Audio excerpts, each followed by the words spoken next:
didn't actually realise that I was a career girl when I was young. I wanted a family, and sure, I had that. And I have 4 children, and strangely enough, with each pregnancy, I saw myself as being 5 years from the workforce, but I hadn't actually associated that with being ambitious career-wise. But in fact, I went back to work before my youngest was 5. I was in Dunedin in suburbia and getting very upset by my neighbours who were busy telling me where the cheapest toilet paper was, which supermarket, or which one had flour on special, and did I have a recipe for this or a recipe for that. So when Gay Wood asked me if I would be interested in taking over her job at the cardiovascular clinic and Phoenix Club, I jumped at the chance. It wasn't without a lot of criticism from my neighbours and my children's friends' mothers, who thought that I was being very dreadful going back to work with such a large young family. However, I'm sure my quality of parenting improved immensely with a little external stimulation. Gay Wood was the first physiotherapist involved in coronary rehabilitation in New Zealand. She was a teacher at the physio school in Dunedin at this time, and Professor John Hunter and Professor Ted Nye, both cardiologists, invited physiotherapy to join them in this project of exercising post-coronary patients. Until then, it had been considered that too much exercise was really a very dangerous thing for somebody who had just had a coronary.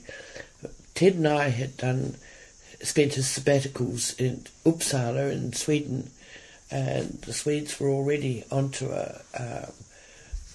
an exercise program for their post-coronary patients, and Ted was very keen to get it introduced in New Zealand.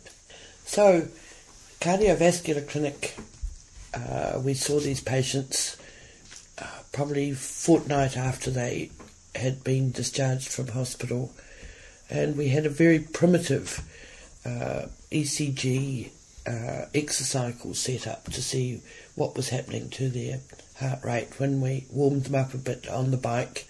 There was so much interference came through on the pictures, it was on the graphs, it was very debatable how useful this information was, but when the cardiologist said so, we could get them on progress into what was known as Phoenix Club, which was a club set up by the patients who had coronaries and were wanting some constructive exercise program ongoing. And so they used the physio school or physio department out of physio hours and met 3 evenings a week to use the lovely physio pool and the 2 gymnasiums. They played table tennis and badminton, and we played a modified water polo sitting in rubber tubes, and there was a lot of fun and a lot of